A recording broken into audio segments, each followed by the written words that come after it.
It's working. Morning, everyone. Roger at the Internet Business School. Just put a note in the chat if you can hear me. Hi, Jason. Hi, Andrew. Andrew Yates, welcome. Colin, Peter. Everyone's coming in. Last Saturday before Christmas. Hi, Catherine. Good morning.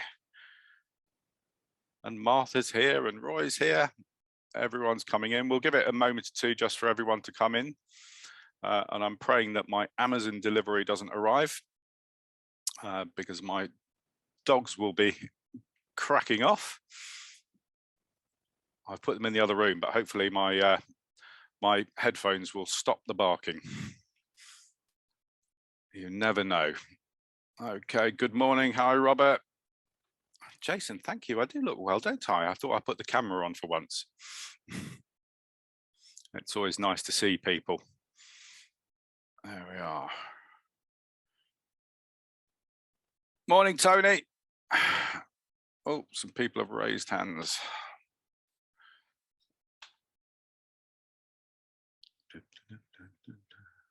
That's an absolute pleasure. We'll just wait for a few more people to join in. There we are. I'll just lower your hands. There we are. Cool. So, right, everyone is coming in. So we should be good to go.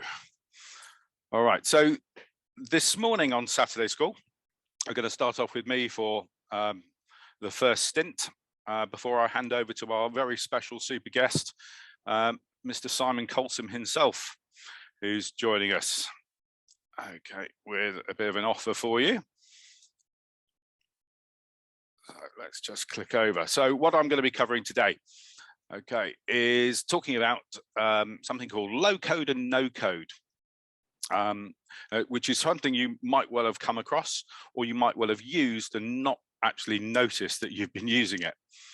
Okay, so I'm going to explain a bit more about that and how powerful it is, and show you ways that you can use it as well. Some cheap, good ways coming through. And then I'm going to do a little bit about success profiles. Okay, and then we'll hand over to Simon. Okay, so let's crack on. So online as a consumer, okay, the thing that you value the most is your time. Okay, you want systems and slick processes that make it really easy and simple for you to buy and find the information you need, and get really good value. Okay, so there's an increasing demand for consumers to get that better experience online. And you want a product or a system that gives you easier access, faster delivery, slick navigation. You want purchases that give you that extra and make you feel really wow. And you want an overall personalized experiences. Okay, so the best businesses out there have built these systems over many years, but they've spent an absolute fortune on them. Okay, and those people are like the big players here. That's Google, Netflix, Amazon, Facebook, who built their processes online over many years. Okay, they had loads and loads of coders working for them, trying to figure out how things are going to work for the best, to build up a platform system that understands the consumer. So in order to understand the consumer, the big players have to find out an awful lot about you. Okay, and they're searching for your information all the time and your behaviors. Okay, and it's kind of like a bit of a relationship. It's like swiping right on a new company, and it's their job to impress you because your time is valuable. So first off, from all your online activities, they're trying to find out what you like and what you don't like, all your particular online habits, what time you shop, what products you like, whether you buy bundles, all sorts of stuff. Okay, they also want to find out who you connect with. So, you know, Facebook is a prime example for that. They want to know all your friends and what interests you've got. They want to know where you've come from. They also want to know how much you're prepared to spend as well. So they're trying to work out what your spending power is, your income, whether you're only buy things on a sale, whether you buy things full price, and they want to make sure that they then keep you as a customer long term. Okay. So over time, they're building up this entire history about you, which makes them be able to sort of understand you almost better than you understand you, right? Because what they're then looking for is what they can sell for you in the future. Okay, what you really, really want. So they, you know, Amazon will give you options of a wish list, the things you really want. Okay, so Netflix will let you put information into your, you know, watch what you want to watch next, put it into your personal watch list.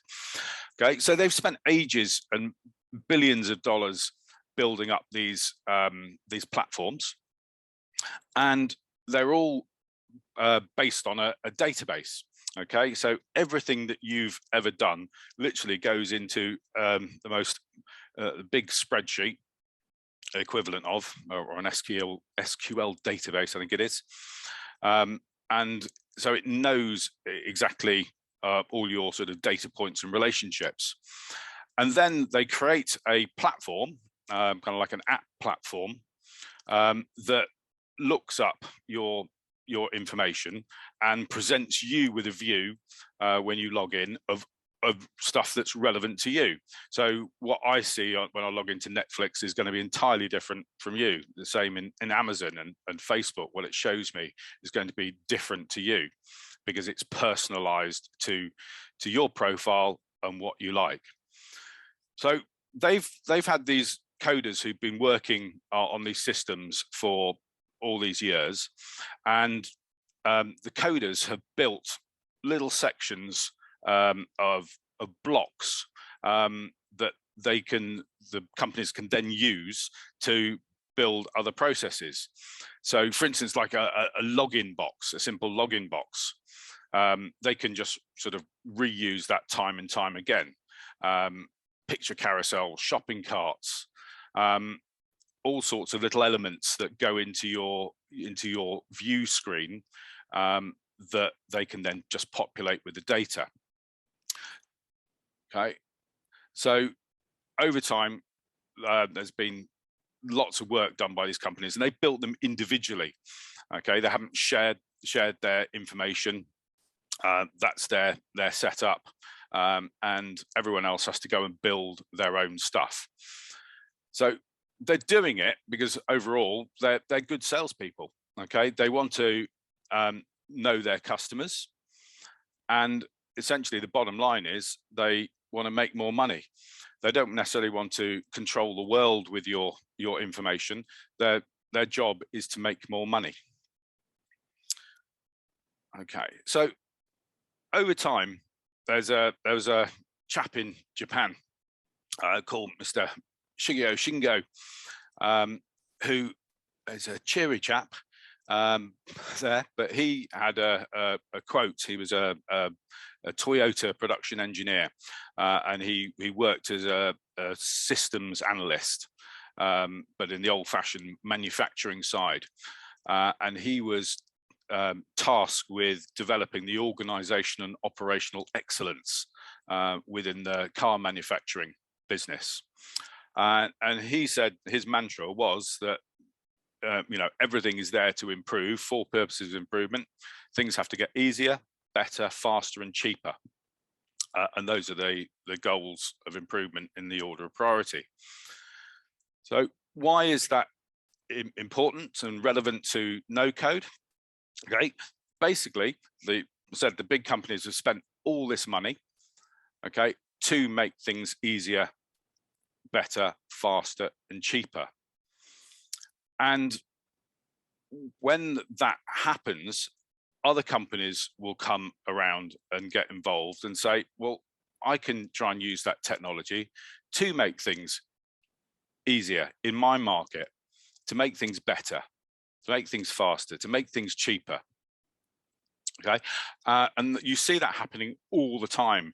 They basically call it industry disruptors, companies who come in and change the face of a particular niche or an industry and blow the old competition out the water.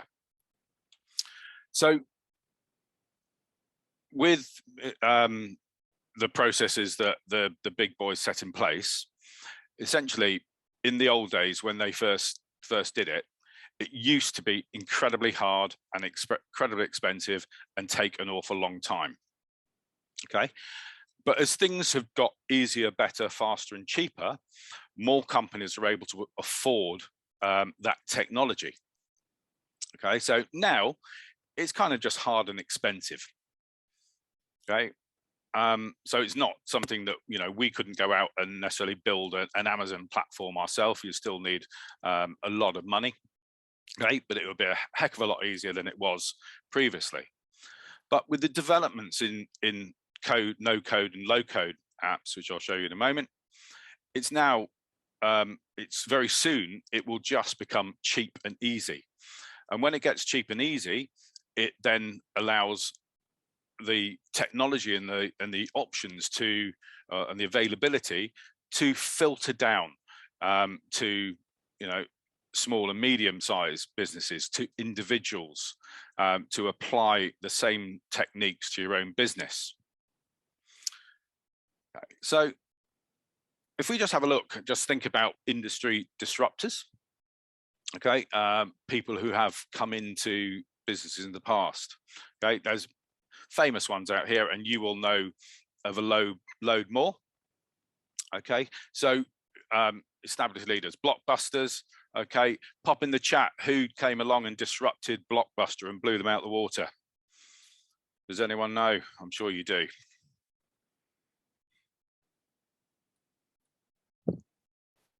Yeah, all coming through. Netflix, Netflix, Netflix. Absolutely. Because basically you didn't have to go back down to the store and choose your video and then watch it, take it back. It's then just a hand. The big four high street banks, okay, the people that came along and have made them sit up and get them sorted. Yeah. Who else? We got some ideas coming in here. I've got Monzo, I've got Virgin, PayPal, Metro. Yeah, the challenger banks, the online banks, Starling, First Direct were the first people that came along a little bit and created the customer service side. And the disruptors are able to come along and do that because the big four high street banks, they actually built their computing processes in layers. So, you know, their first computers that came in the 1970s, 1980s are their foundation of their systems. And when they needed more computing power, instead of going back and starting again, they just put another layer of technology on top and another layer of technology on top of that. So the whole foundation was based on really old sort of 1970s, 1980s technology, which means they are really slow to adapt into a marketplace. Whereas the challenger banks are able to come along and start from complete scratch and have better systems. Okay, so if anyone's sort of onboarded with any of the challenger banks and set up an account, a Starling account, you can set up on your phone in 5 minutes flat, and your bank card comes in 2 days. I mean, it's just fantastic, absolutely fantastic. So bricks and mortar retailers, yeah, you know, you've already got a hand ahead of those. Yeah, Amazon, the first one to change through. Yeah. Etsy, people are saying, eBay, yeah, Boohoo, yeah, anyone who's come along and just said, you know, you don't really need to go to the shops, just do it from the comfort of your home, and it's so easier. And the other element of it is the quickness. Amazon will get there most times next day. Whatever you think of Amazon, they've come in and done a fantastic job. And they work really hard with their personalizations to show you the best stuff at the best prices that they think you can afford. They won't necessarily show you the same price for a product as they show me, because it'll depend on your likes and dislikes. And people are putting in already the answers for premium airlines. Yeah, it's the budget airlines. Any of the budget airlines came along. I think it was it Western Airlines in America who came along first in the 1970s. It was the cheap budget internal airlines. Yeah, and then Laker came along, tried the model. Yeah, that's right, Jason. There's been quite a few, but it's radically changed that marketplace because it is not necessarily easier, but it is certainly cheaper, which makes it more accessible for everyone.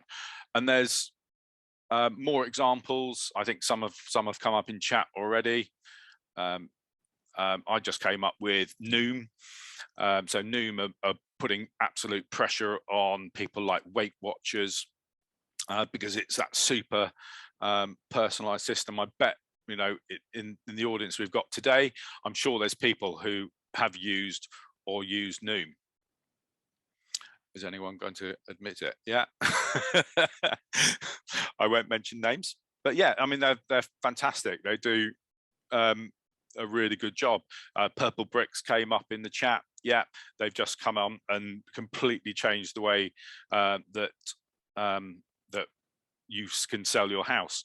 Deliveroo have changed the way that you go to restaurants, potentially order food. Kazoo and is it Kahoot? No, there was Cinch, sorry, who changed the way that you buy cars. You know, pick a car and it gets delivered to your door on the time that you're in. Crazy. Graham, you haven't heard of Noom? So Noom is it's kind of like an online weight loss app that doesn't just do weight loss. It works on your sort of motivation and your education for what you eat and how you exercise. So it's a nice personalized system that you've always got, you know, a dashboard on your phone or on your computer linked to your watch that is just educating you over time to eat better and to exercise the right way. Who else? Okay, I had Stripe on my list. So Stripe came along as a payment processor, you know, to make things so easy now. You know, they've blown all the people who like the banks used to have their own online payment systems through sort of WorldPay and NatWest payouts and Barclays Streamline.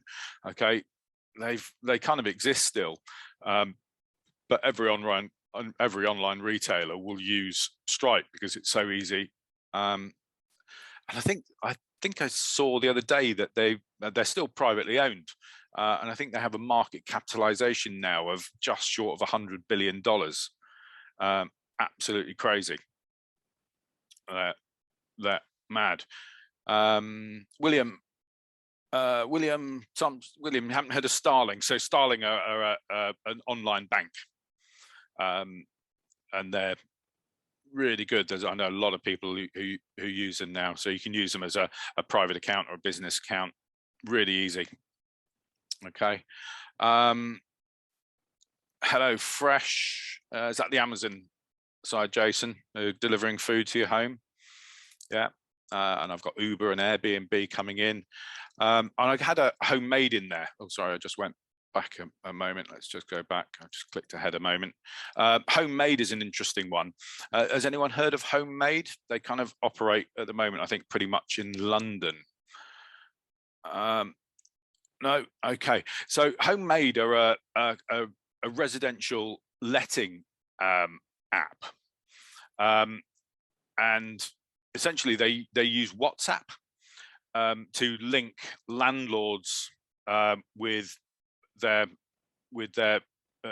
potential customers. And everything is done online with a digital application process. You know, expert support from the Homemade people, so they kind of match people up with some, you know, because they're online, and they can have low fees. So there's a lot of landlords and tenants who are piling into Homemade, and I think they're saying at the moment that they let a property in an average of 8 days. Graham asks, is WhatsApp secure? Yeah, it's end-to-end encrypted. Unless you're a sort of an Israeli intelligence service who allegedly could get into it, but I think they blocked that one now. But you know, there are so many more disruptors coming into that marketplace all the time, and you'll come up with hundreds of others. Okay, so basically they're using the cheaper, slicker technology to build apps and systems that could never be dreamt of in the past, okay, and would have taken years to do. So where do you find these sort of low code, no code solutions? Okay, and what are low code and no code? Okay, so I talked at the beginning where the big businesses have all these techs building these functionality, their platforms in the very obscure computer coding programs, languages. And if you wanted to build those, you had to learn those obscure coding programs.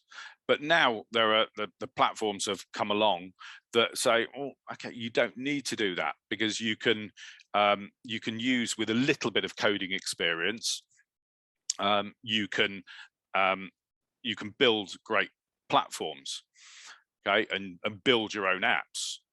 And they use these sort of simple sort of drag and drop builders or widgets to just drop into a process to allow you to build your own systems. But in order to have it, you've got to have your own database. You've got to be collecting information, which you can from your website. Say you can have systems on there to watch what people's behaviors are. But essentially, as a smaller company, you know, if you've got someone who clicks on an email, okay, or opens a link, you know, that is an action that can be tracked. Or someone who visits a page, you can track with Google Analytics, okay, that is an action. Or if you sent me a message, it's an action that can be recorded, okay. If you think about it, when you if you sign up to Airbnb, then your first job as is to fill out their application form, and it asks you the address and photos and the number of rooms and all the facilities you have, and essentially you're just filling out all the data points in their spreadsheet, so that when it comes to showing your property to a potential customer, it's just looking up that entry that you put in your application form. So it's nice and simple if you're a super duper coder. But with all these systems, they can then produce these very sort of complex apps that they can personalize for you. And my favorite is the availability to integrate them with all the other sort of software platforms that you might use.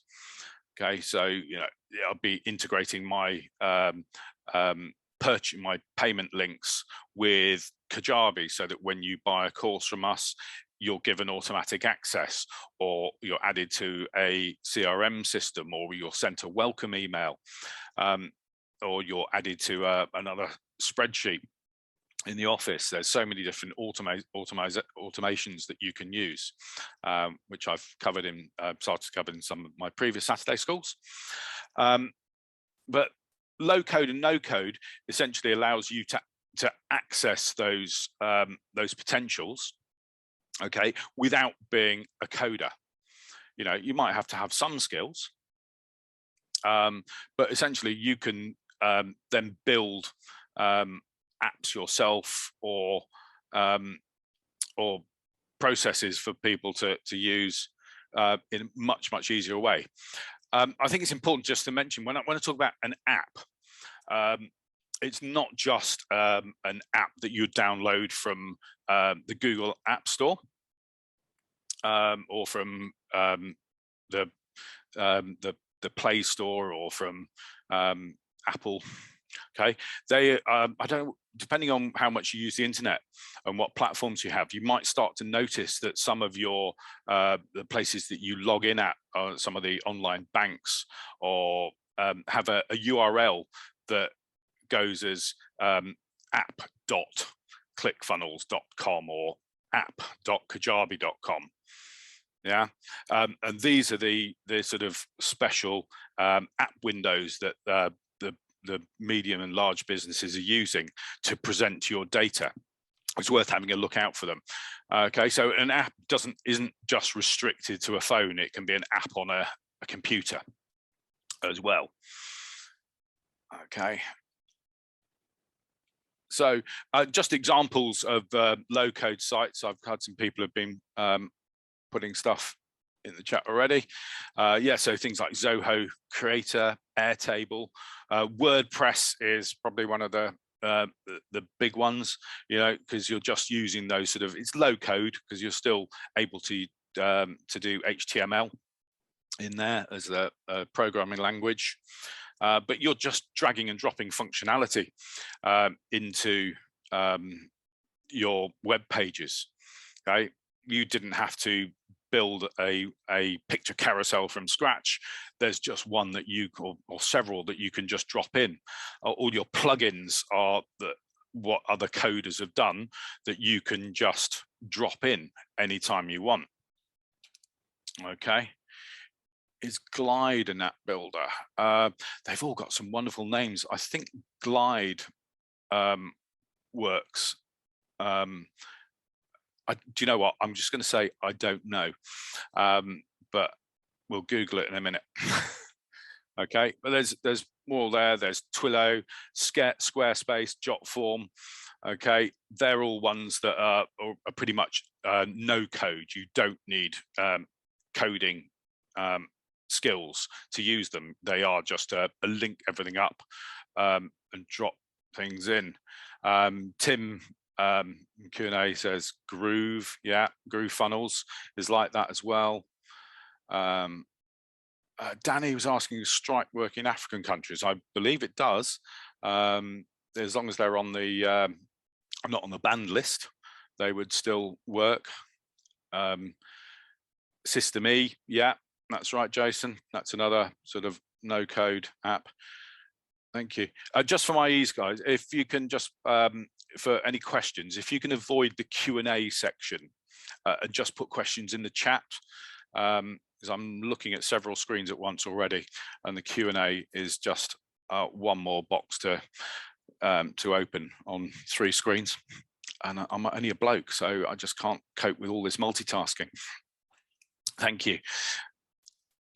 Okay, so low code, no code solutions. Oh, and I did find, which I'll show you in a moment, there's a really good website for no code, for learning no code, which is nocode.tech. And we'll have a look at that in a short moment, because I'm going to jump out of the slides, okay, and show you a few bits and pieces that you can use, hopefully. Okay, and going to use my sort of personal favorite, Jotful, because they Jotful released a kind of app functionality in their platform about 4 weeks ago. So it's really, really new. and I've had a play with it for the last couple of weeks, and it's got so much potential. Okay, so we're going to just drop out the slides, and I'm going to show you a little bit in that no code site, because there's some good options there, and then we're going to have a look at Jotful. I've just put the link for Jotful in the chat there. So let's just come out of there. Okay, so hopefully we've just jumped on in. Yeah, and you can see the no code site. Okay, so nocode.tech, I think it was basically built as a site by coders for coders, and then it sort of expanded into a kind of like a directory and learning site for people to build up their skills or to get advice and ideas from other people. Okay, and the great thing about it is there's quite a lot of free stuff in here that's worth looking for. They've got loads of tools. Oh look, Glide, there we are. It is an app builder. There we are, it's in the list. They've all got some wonderful names. Heap, Trap Code, Betty Blocks. There's loads of options. Okay.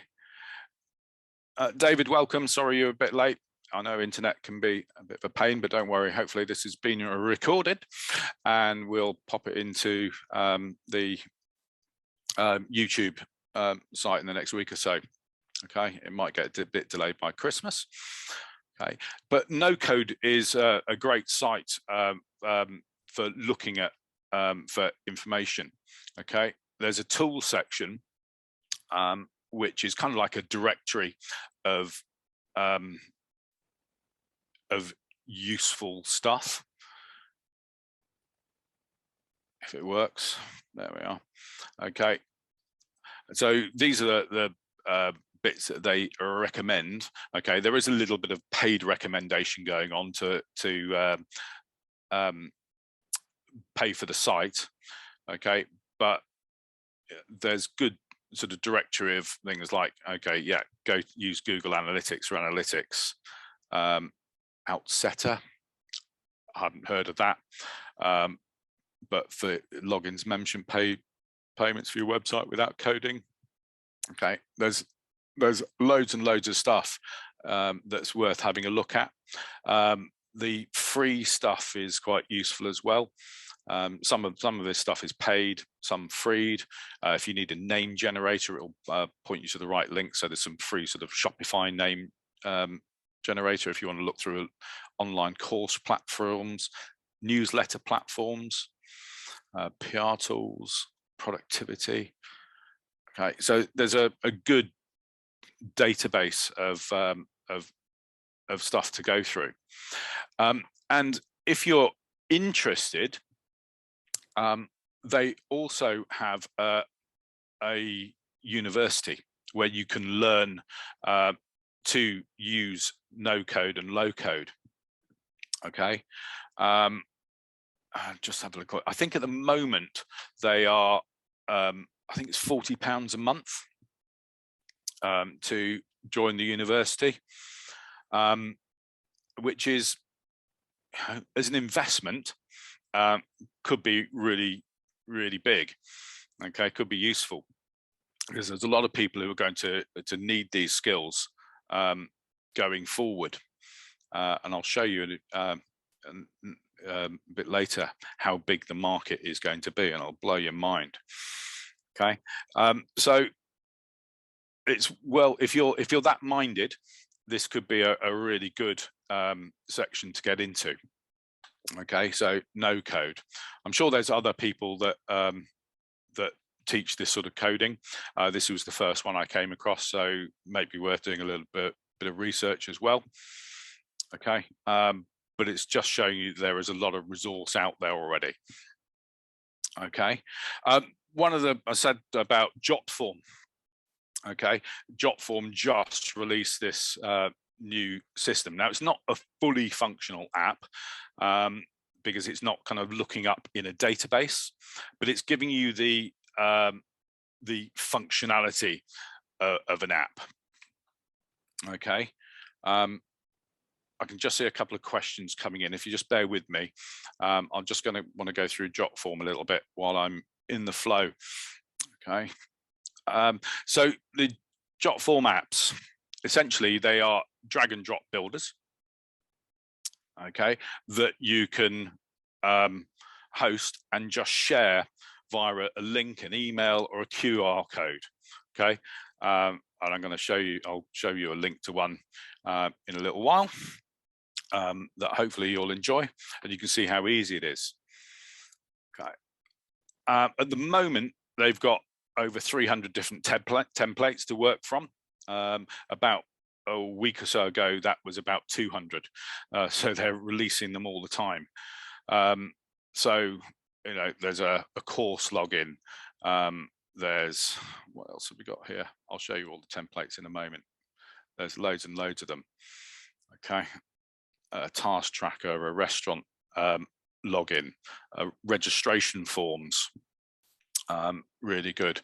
There's a lot of companies who are using them internally to say, well, here are my staff HR forms. So if you've got a holiday request or a time off request or to report a COVID test, you can do it from an app on your phone rather than from like a login portal for your employees. So there's quite a lot of power coming out of these.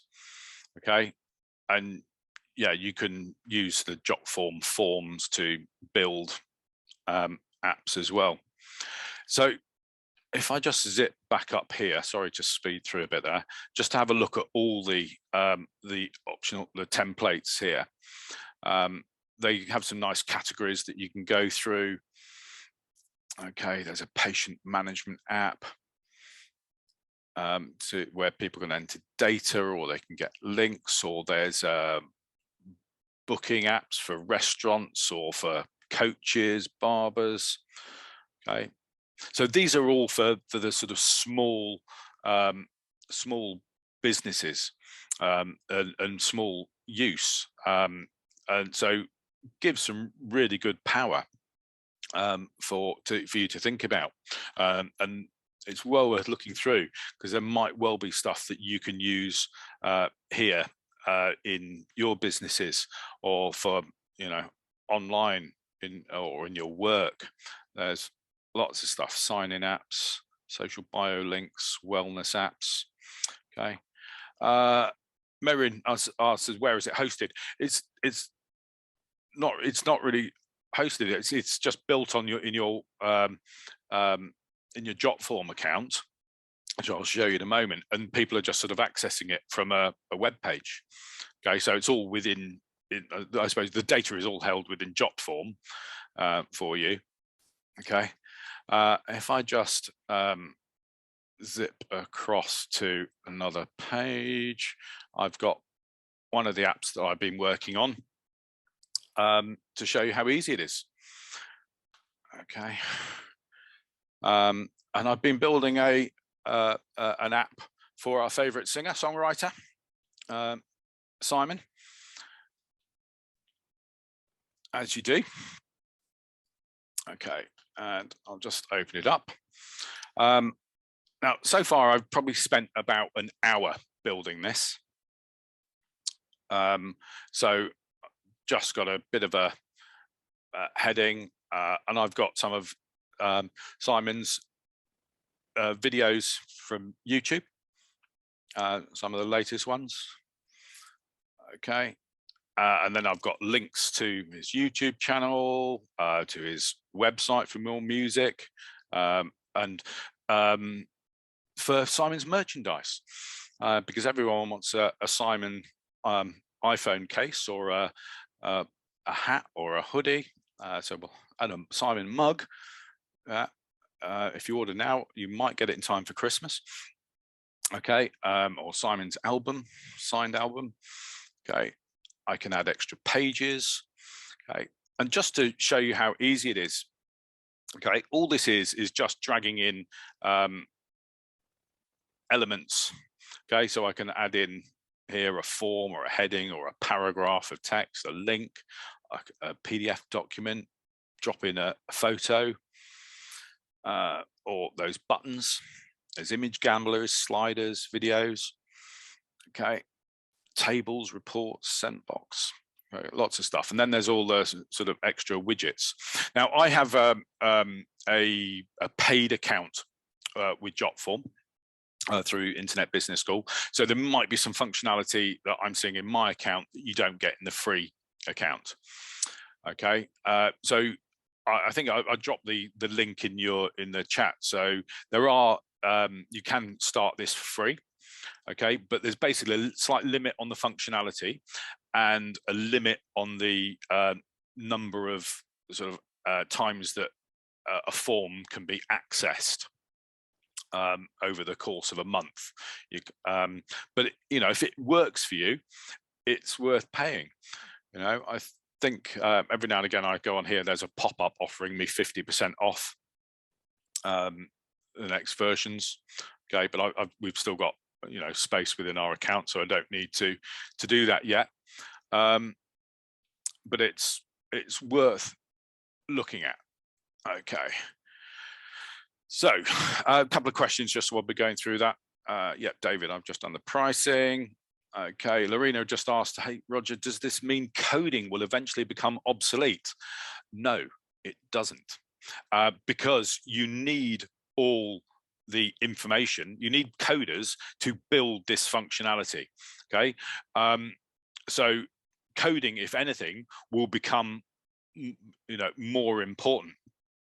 Because they'll be the absolute wizards who are, you know, driving these sort of platforms. What it does mean is that the likes of you and me will have access to these sort of products and functionality that we can build into our websites, into okay, sorry, Lorena just said you meant for end users.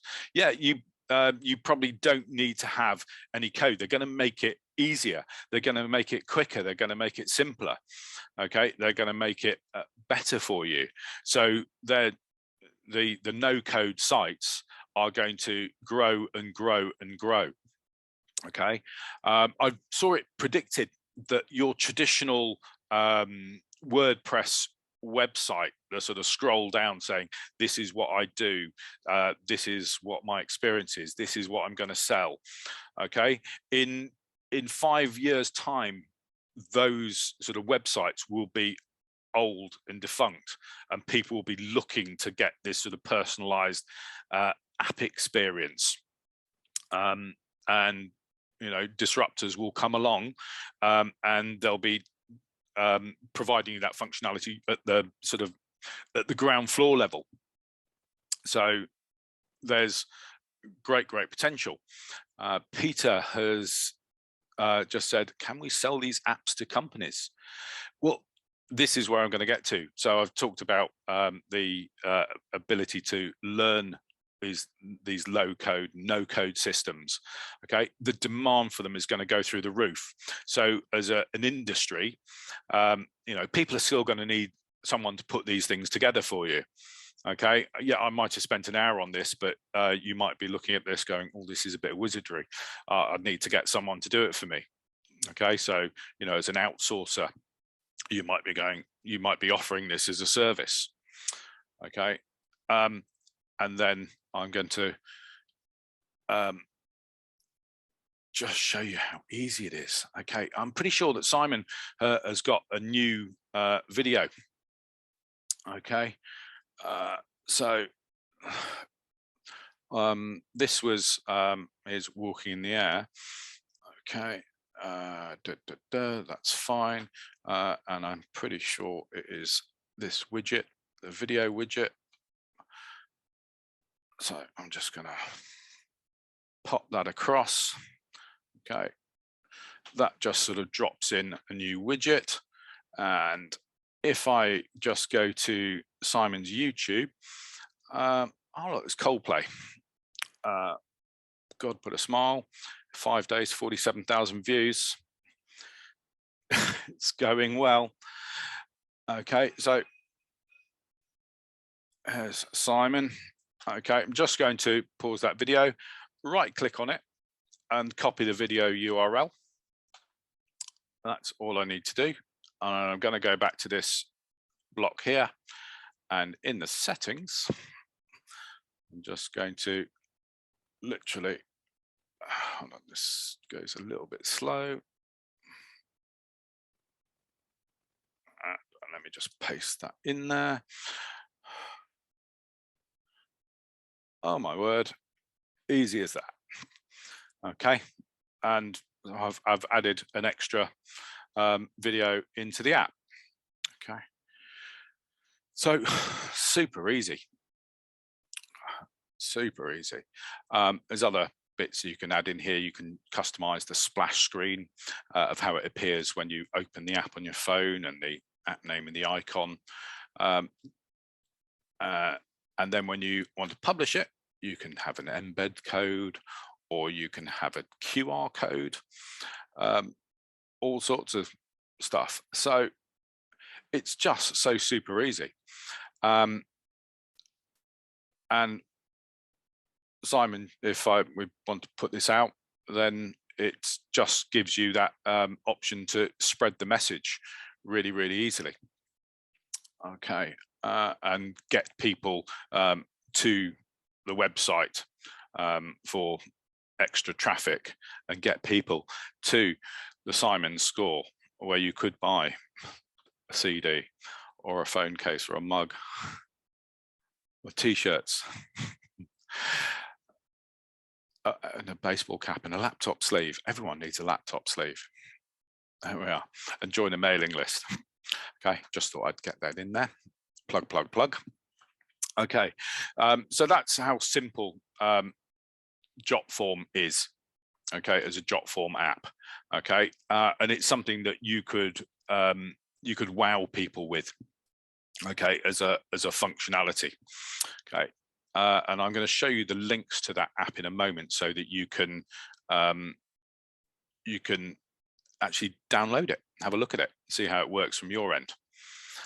Okay, so just a couple of questions. I'm just going to look back through what else came in. What if you want to create an app to make available in the App Store? Maureen asks. Okay, that is very different. So you have to build that in one of the in the Google platforms. Okay, this isn't something that you could build and put into the Google App Store. Okay, that's a different level. When we're calling this an app, it's not. I say it's not an app. The Jotform app, it's not something that you would recognize as a game or or something that you could pick off those app stores. It's an application that's helpful to your customers. Okay, David, and we answered that one. Okay. Tim asked, can you build an app that simply draws on a member site using any of the free platforms? I imagine you can, yeah, because okay, Jotform apps are pulling information from Jotform forms. There is a way of using integrations I can potentially use. So if someone fills out a form on a website, I can transfer that data through Google Sheets and then get Jotform to sort of look up that Google Sheet. So there should be a way of linking, of bringing that information through to Jotform. Okay, this is so new, I haven't really looked at that sort of functionality yet, but I imagine it's there, Tim. Okay, or if it's not there yet, it's something that will be coming soon. Okay. David asks, is there info on YouTube of how to add a PayPal or Stripe button? Yeah. Add a PayPal button is basically all within PayPal. Okay, they have all their help videos to show you how to do that. Stripe is not something that you can actually add a button for. So Stripe is you generally have Stripe linked to a shopping cart, okay, or you might have it linked to WooCommerce or to something like Samcart, or have Stripe into your ClickFunnels account. So it becomes the payment processor within the app. So it's not the direct link behind a button. Okay, it's just how that that payment is done. It might be another area that I cover in a future Saturday school, how all these sort of payment processors work, because it's important that you know how to take money and allow people to buy stuff, okay, with a little bit more functionality than a PayPal button, okay, because you know PayPal, you're at their whim, should we say, how they use them. Okay, what are there any other questions? Let's just have a little look in here before I show you the Simon app. Martha asked, what are the security challenges though, especially now with the Log4j vulnerability that tech security sector is experiencing? Okay, I'm afraid I've missed out on Log4j. I do apologize. But you know, there are always sort of tech vulnerabilities, but essentially with this sort of Jotful app, you have the security of Jotful. That's where the data is primarily being held. They've been going for quite a few years, 15 odd years, and they're one of the biggest advocates of no code. They really support it heavily, and they're going to bring out more and more features to help the sort of no coders out there. So they have good security, but no one's invulnerable. Okay, Jason, no, I won't be giving that comment, Jason.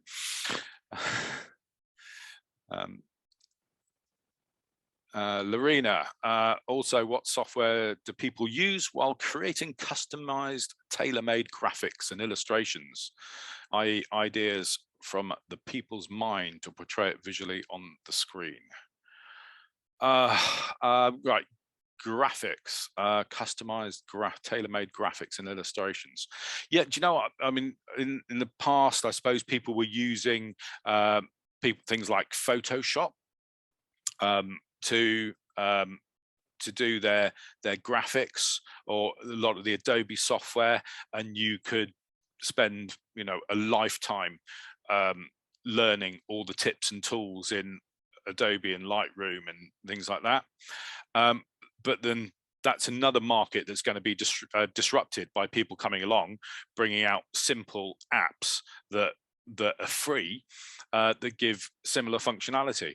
You know, years ago, you used to pay decent money for software for your computer that now you would just sort of get for free. It's all part of that simpler, better, cheaper, easier process. Okay. Does the Jotful app, David asked, does the Jotful app let you pay for sheet music and then download it as a PDF? You can put payment links in there as well.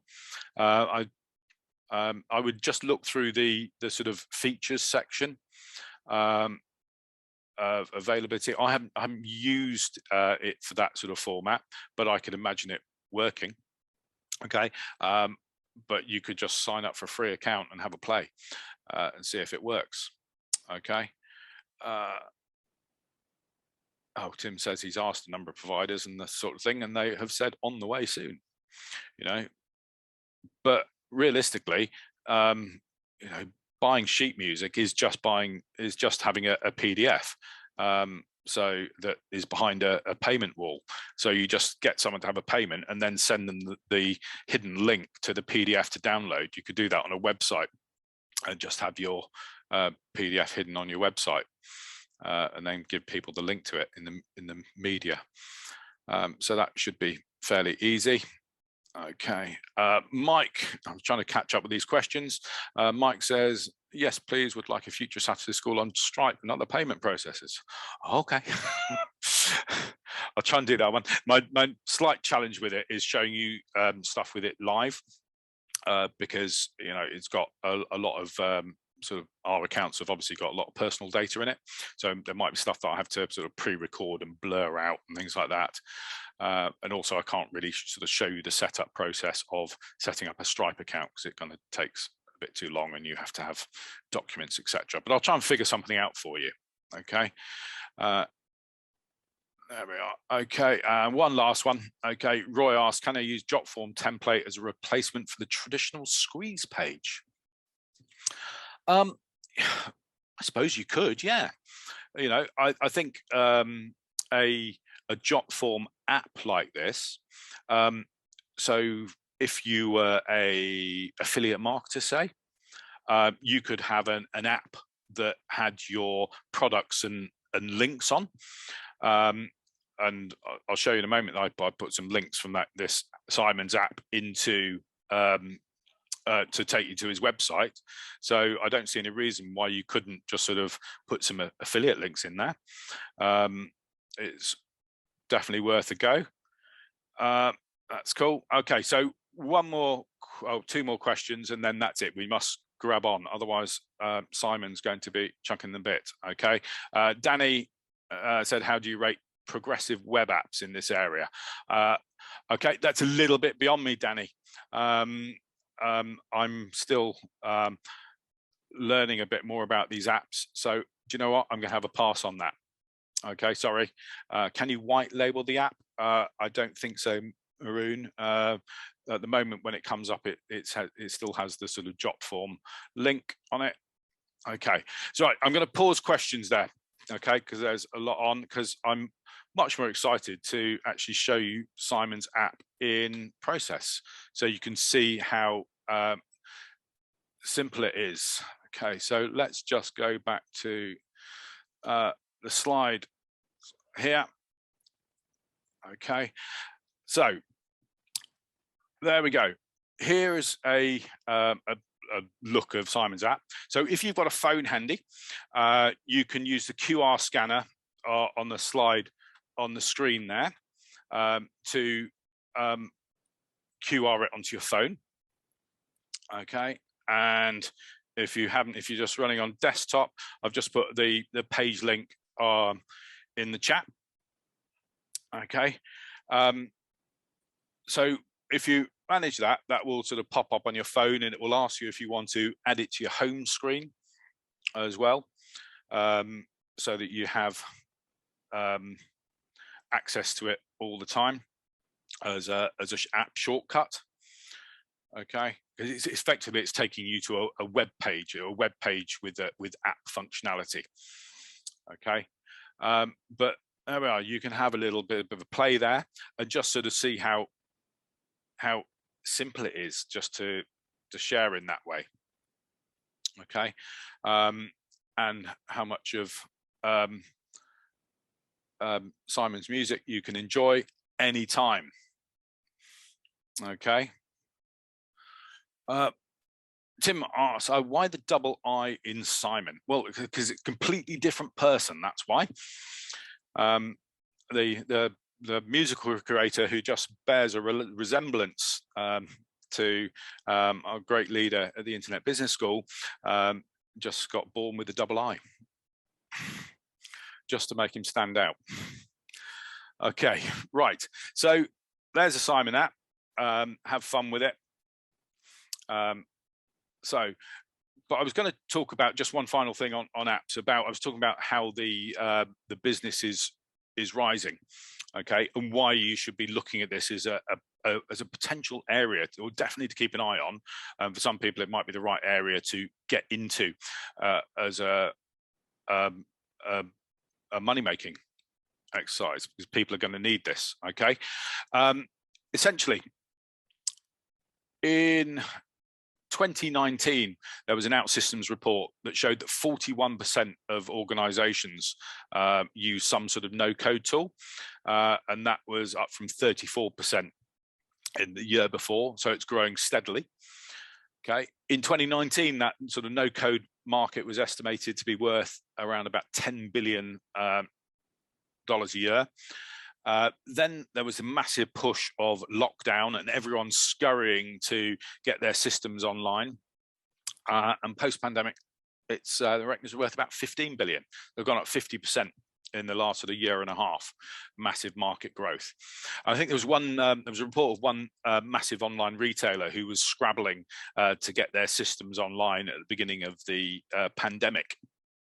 And so they went to one of the sort of traditional mobile app companies who basically said using, developing that sort of prototype and traditional application methods, okay, from a full e-commerce platform with all this data security, they got an estimate that it would take a year to build.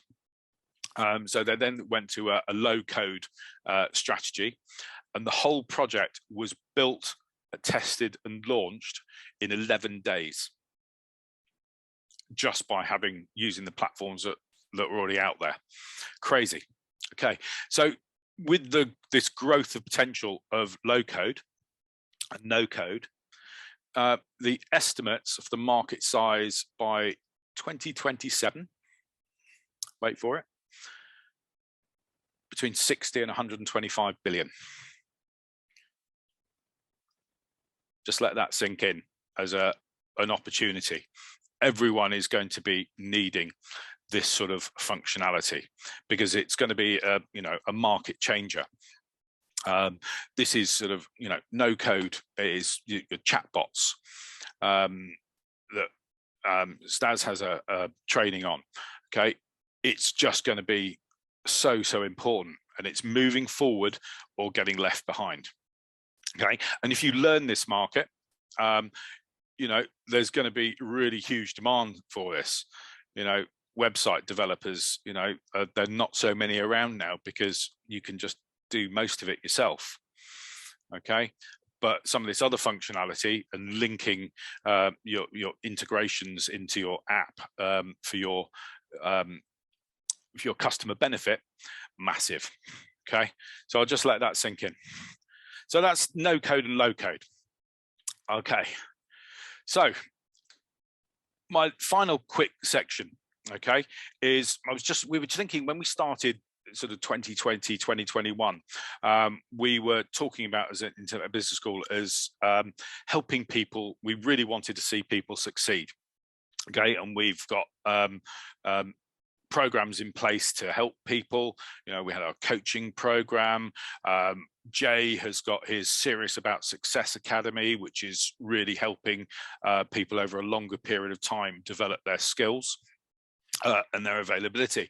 But I thought I came across this in a book. What I'm going to show you is 6 archetypes of personality that can distract you from success. So quickly, I'm going to go through them and see where you fit into the process. Okay, see if there's anything that applies, just so you can have a think about it. So I'm just going to drop a poll in. Okay, just want to know. Just going to launch a poll. Do you think you fear success? Okay, just from your gut. Okay, quick as you can.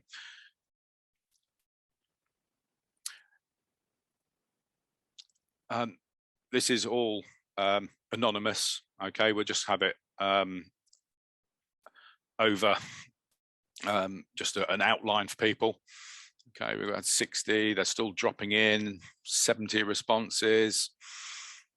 Okay, and it's just knowing, wherever you land, wherever you answer, okay, are you alone, or are there other people that fit in the categories?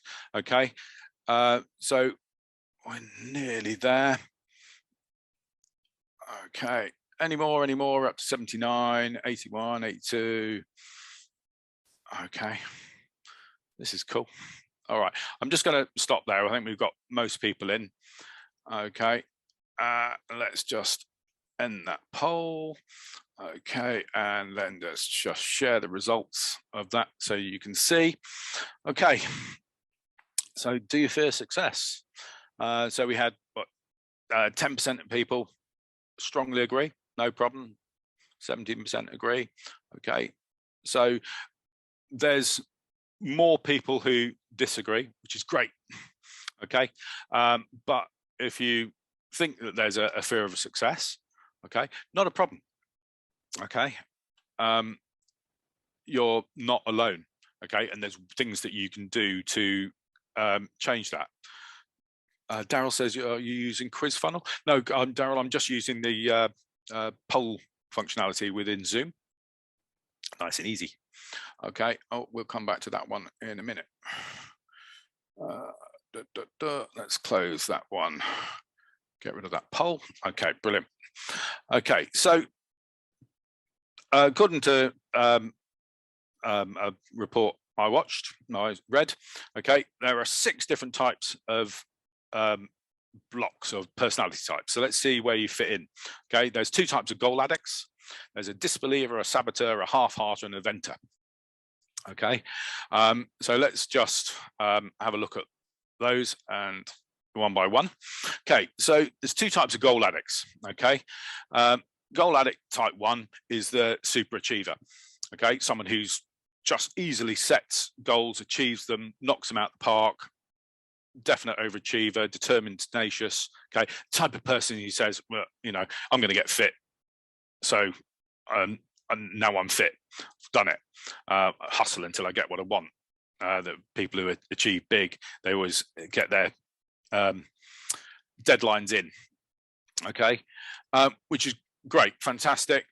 Okay, there is a slight thing to beware for the goal addicts type 1 is because they're so good at achieving goals, they can feel a little bit trapped by the success and sometimes have a bit of a lack of life balance because they just focus on the goal and maybe have forgotten a little bit where their original destination was.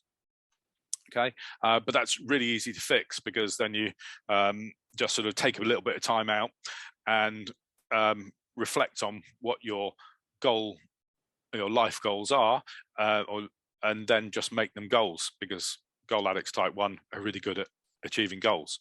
They just need to rein back a little bit and get the balance going.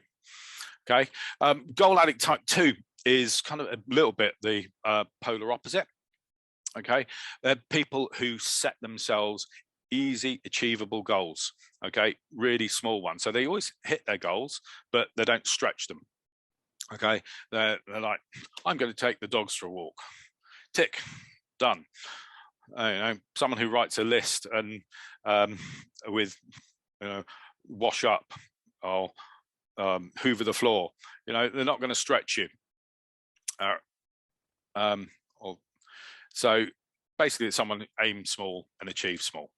Okay, can really sort of, you know, someone who's good at doing that is potentially frustrated and disappointed in themselves. Okay, they also like things to be super fair.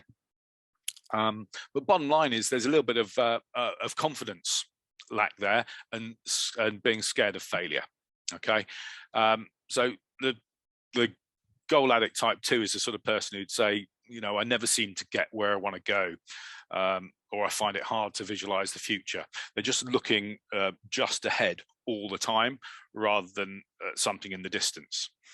Okay, but there is again a strategy to deal with that. Okay, and that is basically to look at your skills and appreciate your fantastic skills, you know, and to look back at your journey to how you got there, and know that you can develop further, you can stretch yourself further. Okay, also there is this fear of failure, and it's just sort of that ability then to embrace failure as a form of learning. Okay, really, really important. Okay, there is no such thing as failure. It's just a lesson. Okay, if you get it wrong, oh well, you learned. Don't do it next time. Okay, there's no, you know, all the most successful people have failed. You know, So don't worry about it. Okay, and it's just working on your confidence to allow yourself to do that. Okay, disbelievers. Okay, disbelievers fear change, and they justify why things shouldn't change, have a strong fear of success. Type of people who said, no, we don't do it that way, or it can't be done. That would never work. Okay, or I don't have the skills to do that. Okay, that's quite a blocky. But they tend to be people who are very sort of reliable and detailed, hold strong opinions, but in a workplace they can feel really underappreciated. Okay, and they're the type of people that can be overcome by looking at evidence. Okay, they have a strong belief that things won't get any better, but you have to look at and challenge them to think about what they don't like about now. Okay, and investigate what potential changes you can put in place to make those better. So they're very sort of evidence-based. Okay, saboteurs. Okay, saboteurs always think they're doing their best. They try new things that never quite work out, feel they're in a constant flight. Type of people who say, I'll do everything that I can, or I can't see how this is going to work, but I'll do my best. Or yeah, I'm not, this isn't my area of expertise, so I can't do it.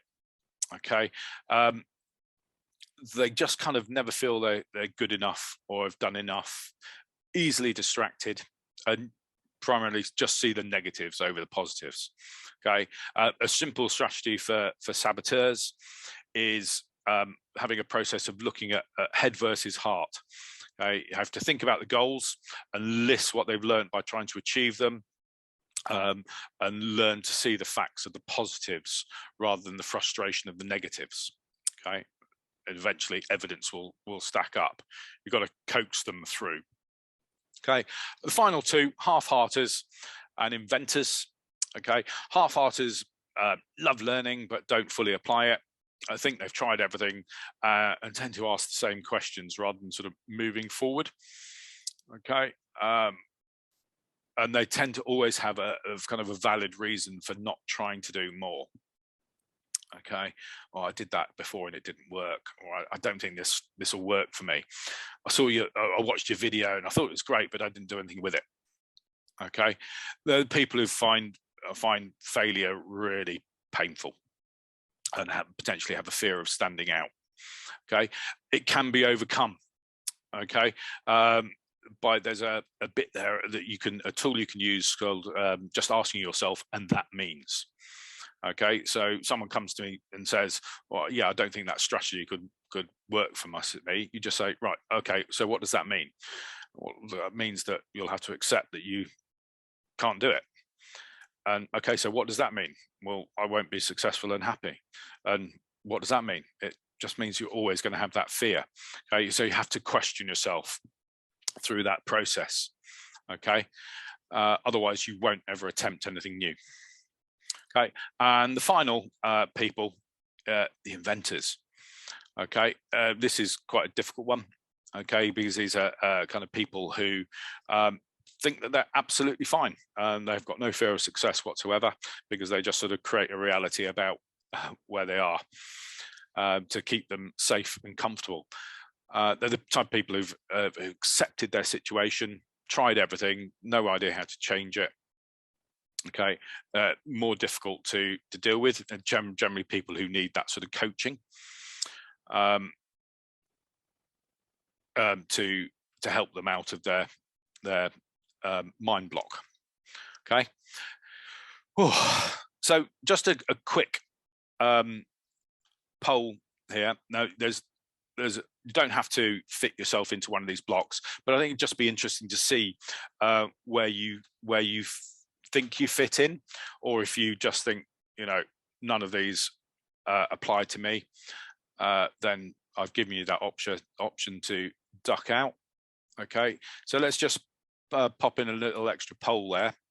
Okay, oh sorry, it's come up over the box. Why does that come up over the box? That's all right. Okay, so where do you fit?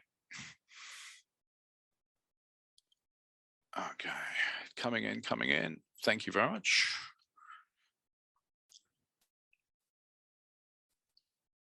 very much appreciate this. This is, I think you'll find this quite interesting overall, just to see the range of where people fit in. Okay, I'll just come a little bit more. We're about 60 in at the minute. Any more? Yeah, a few more coming in. You know, the more people we can get in there, the better the information it gives you as the spread of where you might fit. And it's, you know, it's all untracked. You know, this is all private information. We're not going to be looking back to say, okay, you're a disbeliever. Let's see if we can change your mind. Okay. Some people are saying they're not quite sure they could tick all the boxes. Okay, but it's fine if, you know, if none of them apply to you, just go for the pass. It's not a problem. Okay. You know, when I was looking at this, there were elements of several of these that resonated with me. Okay, but you know, there's no sort of one hard type. But you know, it's just interesting. What's your gut feel? Okay, so we're nearly there. We've got more than half the people who've done it. Okay, so let's just have a look where we got to. Okay, so our super successful people, Goal Addicts Type 1, 10%, which is really cool. Okay, so we're glad to have you with us, because we know that your time is super valuable and you're raring to get onto the next site. Okay, 20% of the Goal Addict Type 2, 4% Disbelievers, Saboteurs 22, okay, Half-Hearters 25, okay, Inventors 10, okay, and Part 7. So interesting, okay, that it's quite a decent spread. There's probably the Type 2 and the Saboteurs and the Half-Hearters might be the sort of areas where we would expect, because that is the sort of people who, you know, like all of us, we know that we can be successful. Okay, we know that there's opportunities to make money out there, but there isn't quite that final belief that it could be me. Okay. And that's where we've got to try and change with people, to have that final belief that you can do it. Okay, so fantastic. Thank you for that. Let's just crack that off. And final slide for me. Okay, so achieving success is really all about goals. So, you know, who has got clear goals that they set themselves? Okay, on a basis, on a regular basis. Okay, and it might not just be goals for business; it's goals for life. You know, you've got to have that goal and set out and written down. Okay, you've got to have a plan. Absolutely, got to have a plan, and you've got to choose the right sort of plan that works for your type. Okay, you know, in our diploma course online, we've got one of the most important sections of the course is right at the end where it talks about action planning. Okay, and that's what you have to really get in the habit of doing. You've got to eliminate the bad habits, eliminate the stuff that is detrimental to your life, that takes up time, that stops you being productive or happy. Okay, and then use one of the many tools that are out there. There's loads of free stuff out there to help you with goals, SMART, SWOTs, having a business plan, 30, 60, 90 or variations of that. I'm sure a lot of people have used that in businesses. I used to use variations of 30, 60, 90 plans in restaurants. And you know, if you haven't used one before, it's essentially, you know, what needs to be done immediately in the next month, what's a bit more sort of longer term, and what sort of long-term goals have I got. Okay, so you don't have to stick to 30, 60, 90. It can just be stuff to do now, stuff that, you know, needs doing soon or quick or in the next month or so, stuff that I'm aiming for in the next 6 months. Okay. Plan, and the tip is always start at the long-term stuff, start at the end and work back and break down. Okay, you know, in order to achieve your goal, what steps do you have to have on the journey? Okay. You can also use time planners as well to see where your time goes. Okay, because a lot of people say, oh, I just don't have the time to do any more. Okay, but when you sort of add up all the other elements of your life that leech your time, you know, if you've suddenly a new series has come on and you've gone the binge watch on Netflix, and suddenly that's 10 hours of your life gone, you could have done some better stuff, and you still have the enjoyment of those 10 hours of television. They'll just be waiting for you. Okay, so it is about, you know, having that clear sense out there. Don't get derailed, avoid the distractions, okay, and stick to your plan. But also, you know, go back and review your plan all the time, okay, because if it's not working, it needs changing. Okay, and choosing having the right sort of source of advice is really important. Okay, so there's lots of forums out there, there's lots of websites devoted to success and goal settings. You know, there's advice options that can help you move forward and stop those blocks. You know, we have our sort of unlimited email support service that you have that you can join, where the team are available to answer your questions on all this technical stuff and stop you getting derailed and get you to your goal quicker. Okay. There's also really important for you to pick a passion for you to work at. Okay. Choosing something you enjoy to do is going to make you do it quicker, better, faster, and put your heart and soul into it. Okay. And final thing is always to apply that learning and reward yourself. Okay. Too many people don't reward yourself. Simon likes the odd car. Okay. That's his incentive to reward himself for working hard. Okay. I seem to end up with another dog all the time for working hard, up to 5 now. Okay. But it is super duper important to pick that passion and run with it. Leslie says, yeah, passion's a real biggie for me. Can't find a real one these days.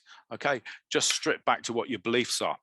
Okay, find out, you know, regress, go back and look at the things that make you happy. Okay, investigate that area. Okay, all about being happy. Okay, so that's me done. Thank you very much. And hopefully somewhere in the background, Simon is with me. I'm there.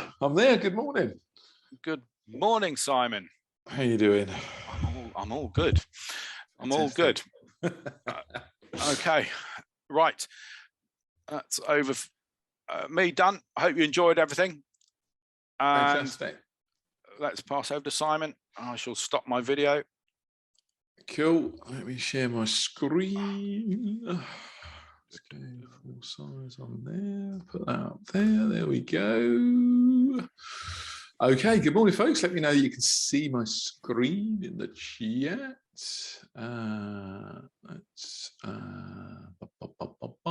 Yeah, hopefully that's all working. Yep, fantastic. Good. Well, great session from Roger there this morning. Hopefully you're all feeling motivated and you're starting to understand what limiting beliefs you might have, or what might be holding you back. And you've seen some great new software tools there as well. So that's all good. So just to finish off today, I just want to give you a short little session and a little gift for Christmas, because we're nice like that at Internet Business School. So firstly, I just want to talk about the big opportunity there is right now. I know many of you are here because you've started a business or you've got aspirations to start a business. Maybe you've already got one, maybe you've tried, something hasn't worked. But I truly believe this is like the best opportunity we have ever had. I mean, the numbers just speak for themselves, but basically there was a slow relatively slow move online in all things in life, wasn't there? But we had the home shopping, the growth of Amazon, everything was heading in an online direction. But COVID has just given it a massive kick up the butt and massively accelerated things. So this just gives you a little bit of a flavor for this. But basically, e-commerce revenues jumped 30% this year. So where it was ticking up at like a couple of percent a year, suddenly we've had a 30% increase in online pounds being spent. And that's great news for anyone who's got an online business or wants to start an online business. This truly is like a golden opportunity to actually start. And it's this time of year is a really good time of year to start thinking about, okay, what are you going to do next year? What are you going to do different to what you did this year? And what are you going to do to take advantage of this big opportunity, really? Because if you haven't done it yet, it's not too late. We're just at the cusp of this massive boom. And I can tell you the number of people doing online business hasn't grown 30% this year. So the amount of pounds being spent has gone up, and that money has gone into the pockets of the people that have already got online businesses or have been quick to adapt and quick to launch something this year. But you are not too late, basically. So what I love about this internet world that we live in is that you can do the work once and you can make money for years to come. So things like ebooks and online courses, you have got this infinitely scalable business model where you can basically create a product, and it can literally be paying you years and years later. I've got products I made years ago. I've got students who made products, believe it or not, over 10 years ago that still make the money every single year. Because if you create a course on a subject that doesn't really go out of date, like keeping chickens, for example, or growing bonsai trees, that hasn't changed much in the last decade. So that can still be paying you money years and years and years later, okay? So we've had lots of people that have had a fantastic year. You might have seen earlier, a few months ago, we actually started sharing some of our success stories. We actually started giving out some Internet Business School awards this year for people that have got fantastic results. And just remind you of some of those people. Here's a few of them. So Guy's done 10 million in online sales. Josh is only in his early 20s. He's done 4 million. Martin's done 3 million. Staz, you probably know Staz if you attended one of our courses, or maybe you've seen him on Saturday School. He's done a million. Tom's done 2 million. Hemel, again, if you've done one of our courses, you probably know Hemel. He's done 3 million. He's affiliate marketing stuff. So they've done amazing things. And my question is, where are you, and why aren't you one of these people too? And there's all sorts of reasons why not. We just had some with Roger about some people fear success. Some people don't know where to start. Some people have tried but failed. Some people need a bit of help, need a bit of education. Some people need some support and they hit stumbling blocks, etc. There's various different reasons why people don't achieve, okay? So what I've decided to do is give you all a little gift over the Christmas break, and that is to give you the farm, effectively. And what I'm going to do is open up something we've done before, which is called our gold card, which is basically an access pass to every online course we've got at Internet Business School. And for 100 people, I'm going to give you all of the courses free for a month, because this holiday period is a great opportunity to actually do some learning, to actually look at one of these business models and get involved in something, educate yourselves. It looks like we're not going to be able to go out, doesn't it? It looks like we're not going anywhere. So why not use this holiday break period to actually educate yourself and really plan for starting your business in 2022, okay? So you're going to get all the courses for free for 30 days.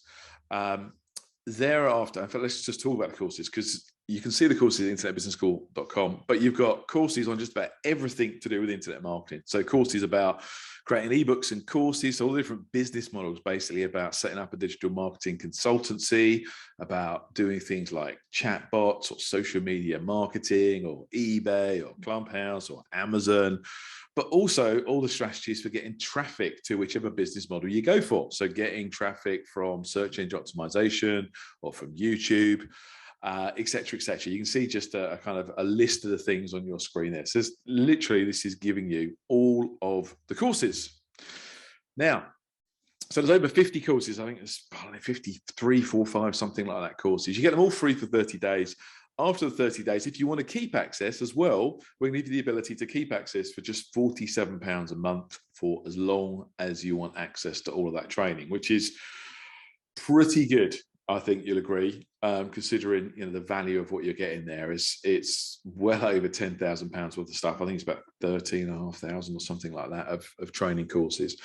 Also, Roger touched on our support desk as well. So if you want to go ahead and be one of the 100 people that joins us on this, then there is going to be a link to ask you if you want to actually take the support option as well. So if you want to get unlimited support from the whole Internet Business School team via our ticket-based system, and the way that works is if you get stuck with anything at any point, you can basically log a support ticket, and that goes into the office, and they will answer the question at the office if they can straight away. If they can't, they'll escalate it to me or one of the other coaches, to Hemel if it's about AdWords, or to Staz if it's about chatbots, or to Ben if it's about video, and get your question answered and give you that help and support. And unlimited support for 97 quid a month, I think, is a pretty good deal as well. But it's completely optional.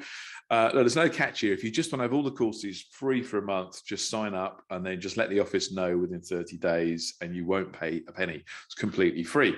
Roger, if you're still there, if you could put that link in the chat box for me, that would be fab. So the link is on your screen. You need to go to https://genie.us/goldcard2021. Okay, that is the link to go and get involved. So let me I can probably do this link here. Let me just try that. And let's send that to everyone. Okay, hopefully I've just put that link in the chat box there as well. Let me just go back to the slide. Cool. Okay, so that is your Christmas special offer, getting you access to all of the courses there. So go now for the link, get yourself signed up. Rush said, sorry, not quick enough. Cool. If you've got any questions about anything, just hit me up in the chat box now. I can see Barry's got a question. I'm just going to reply to Barry directly in there.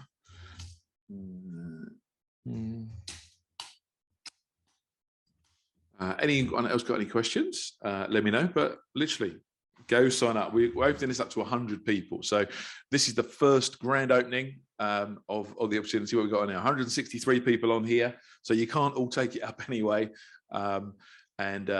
Yeah, so it's going to be first mover advantage, basically. Go and sign up and get yourself on there.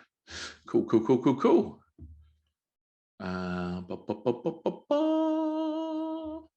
Yeah, so just to answer Salim's question. Yes, Salim, so just to be clear, so you get everything free for 30 days. After the 30 days, if you want to continue, it's £47 a month for as long as you want to get access to all the training. But if you don't want access after the 30 days, just let the office know and they'll cancel your subscription at that point and you won't pay a penny. So hopefully that makes that clear. And you'll see when you check out, there is an option, as I said, if you want to add the support with that as well. So this is all of the training courses, for you to self-study. But if you've got any questions, you want any advice, you want someone to look at what you're doing, give you feedback, if you've got an error message, something's gone wrong, literally our unlimited support service is just £97 a month. So it'll be an opportunity for you to add that at checkout if you want to do that as well.